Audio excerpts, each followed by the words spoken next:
बच्चों, नानी की कहानियाँ चैनल में आपका स्वागत है। पिछली बार हमने तेनालीराम की एक कहानी सुनी थी।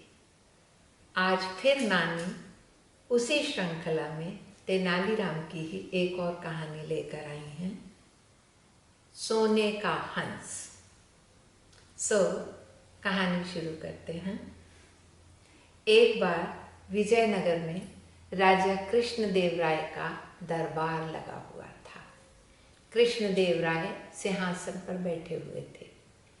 दो आदमी आए और उनके हाथ में सोने का एक हंस था। हंस की क्या शोभा थी!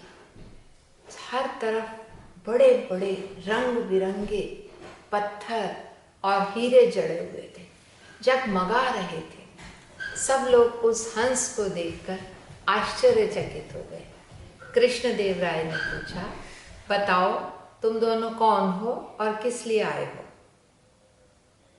पहले व्यक्ति ने कहा, महाराज मेरा नाम राम वर्मा है, ये मेरा मित्र श्याम वर्मा है। हम दोनों किसान हैं। मेरा मित्र सब्जियों की खेती करता है। पिछले साल बहुत ज़्यादा बारिश पड़ी और इसके सारे खेत पानी में डूब गए, सारी फसल नष्ट हो गई।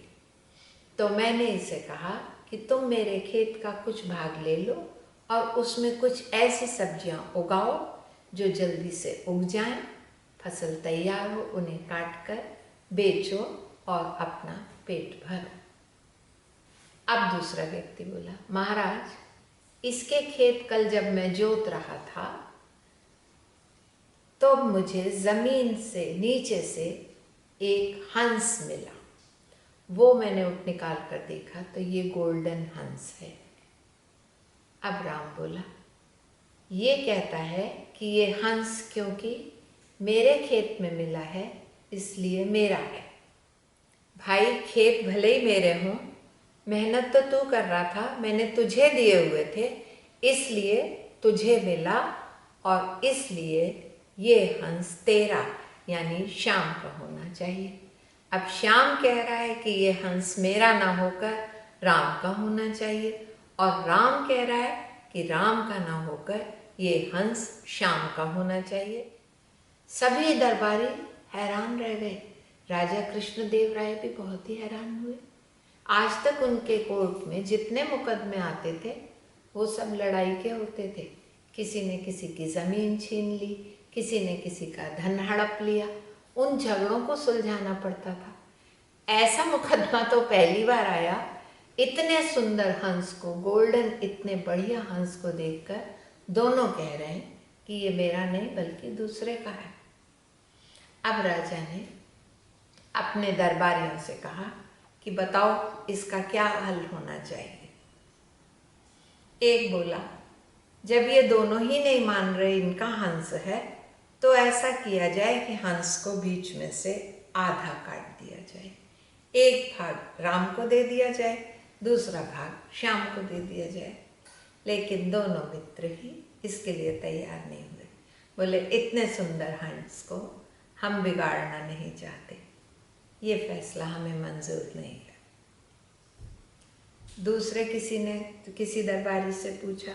उसने कहा, भाई जब ये हंस नहीं बांटना चाहते तो इस हंस को बेच दिया जाए, जो धन मिले दोनों में आधा आधा बांट दिया जाए। फिर से दोनों बोले कि हमें ऐसा पैसा नहीं चाहिए, इसमें तो दूसरे का भाग भी हमें मिल जाएगा, हमें नहीं चाहिए। तो राजा ने अपने पुरोहित से पूछा, आप पुरोहित हैं, आप धर्म को जानते हैं, आप बताइए इसका क्या फल होना चाहिए, इसका क्या समाधान होना चाहिए। पुरोहित बोला, क्योंकि ये जमीन में से नीचे से निकला है तो ये राज्य की संपत्ति है, ये तो राजा और राज्य के लिए होना चाहिए। तो ऐसा करते हैं, इसको मैं अपने घर ले जाता हूँ, सभी धर्म ग्रंथों को, रिलीजियस पुस्तक्स को मैं देखता हूँ, जिससे कि इन्हें कोई उपाय करके शुद्ध किया जा सके हंस को, और फिर मैं ला के दे दूँगा। राजा समझ गया इसके मन में चोर है। घर पर ले जाकर ये तो कुछ रत्न, इसमें से कुछ हीरे, कुछ रंग बिरंगे कीमती पत्थर लेना चाहता है। उसने कहा ये भी ठीक नहीं है। राजा ने अपने ट्रेजरर, कोष के मालिक से पूछा, भाई तुम बताओ क्या करना चाहिए। उसने कहा क्योंकि ये तो राज्य में मिला है और ये दोनों लेने को तैयार नहीं है, तो इसे राजकोष में जमा करा दिया जाए। राजा को ये बात पसंद नहीं आई। उसने कहा दोनों जब इतने सेल्फलेस हैं, इतने निस्वार्थी हैं, तो भला हम उनकी चीज कैसे ले सकते हैं। अब जब कोई भी निर्णय नहीं हो पा रहा, कोई भी मित्र तैयार नहीं कि मैं इसे ले लूं, तो राजा ने किससे पूछा, बच्चों बताओ कौन राजा का अंतिम चरण रहा है। यस, तेनालीराम। राजा ने तेनालीराम से पूछा कि बताओ तेनालीराम, इस हंस का, इस मुकदमे का क्या किया जाए। तेनालीराम ने कहा, महाराज मैंने इतना निस्वार्थ प्रेम आज तक नहीं देखा। ये मेरे जीवन में पहला केस आया है और शायद अंतिम भी हो, जहां दोनों पाने के लिए नहीं बल्कि देने के लिए लड़ रहे हो।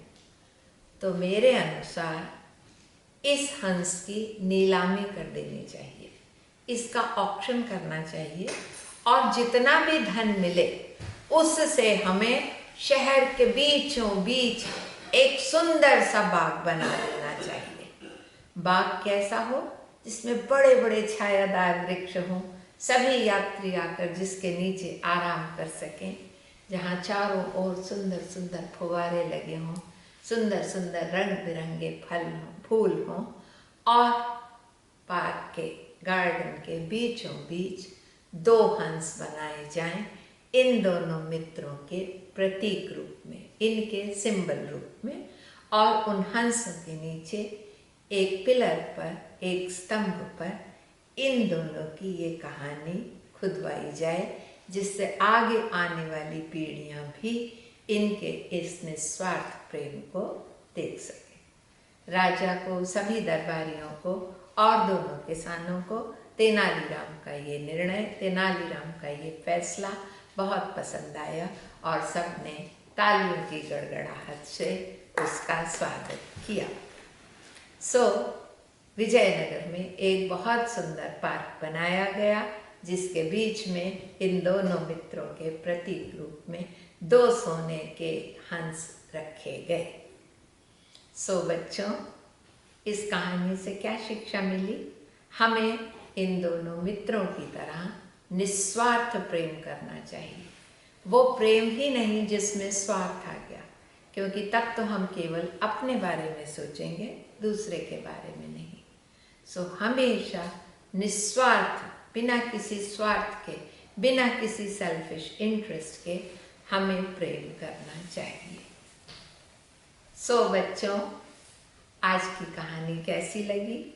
अगर अच्छी लगी तो कहानी को लाइक और चैनल को सब्सक्राइब कीजिए। मिलते हैं अगली बार एक नई कहानी के साथ। धन्यवाद। Bye bye.